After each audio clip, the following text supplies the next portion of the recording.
Attorney Chris, ito rin last na lang sa akin bago ko po iba to kay Mase.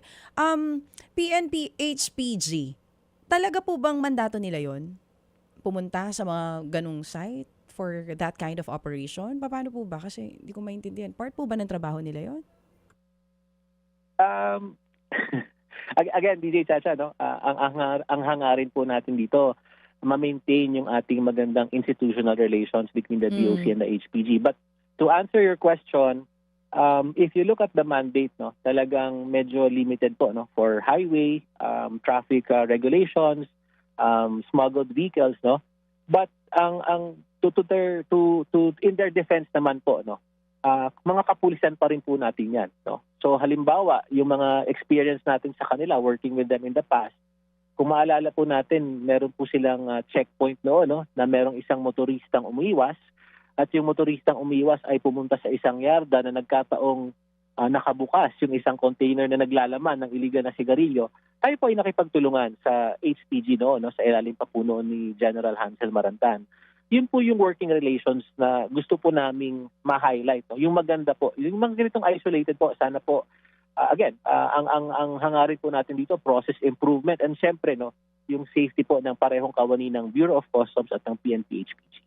Magandang umaga po, attorney, si Maricel po ito. Naiintindihan naman po namin yung significance nung good working relationship ng customs at saka po ng PNP HPG. But still, nakaka-wonder pa rin paano silang napunta dyan po sa area na accredited venue para po sa condemnation ng customs, considering na highway patrol group sila. Hindi ko alam tama ba yung pagkakaintindi ko, attorney? Highway patrol group kasi, so nai-imagine ko sa kanila, dun sila sa kalsada. Sabi mo nga, sa highway. Ma'am, again po, no, I'll be very limited with my answers kasi ayaw po nating mag-invoke pa ng mga emosyon dito, no. Again, maganda po ang aming working relations sa kapulisan, pati po sa HPG. But even if you look at the motto, no, talagang guardians of the highway ang ating motto ng ating HPG, no.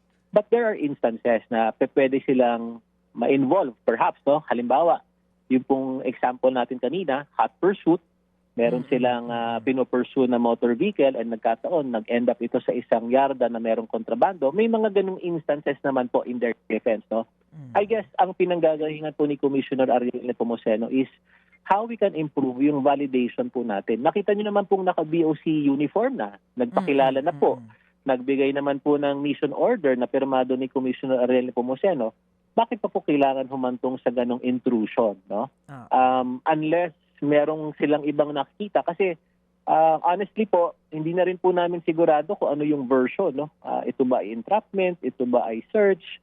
Kasi dun sa mga report po sa inyong himpilan, parang ang sabi nga po ni DJ Chacha kahapon, parang mali, no? Maling location.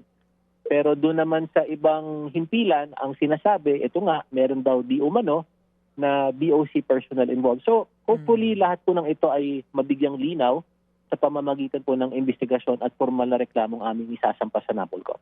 Mga kapatid, patuloy po kayong tumutok sa 105.9 True FM para sa totoong balita, impormasyon, music, and entertainment. Mag-subscribe sa aming YouTube channel at podcast at sundan nyo kami sa Facebook, Instagram, X at TikTok sa True Network PH. Bisitahin din po ang aming official website, truefm.ph. At panoorin din kami sa True TV Signal, Channel 19. Kami po ang 105.9 True FM. Laging true sa'yo, kapatid.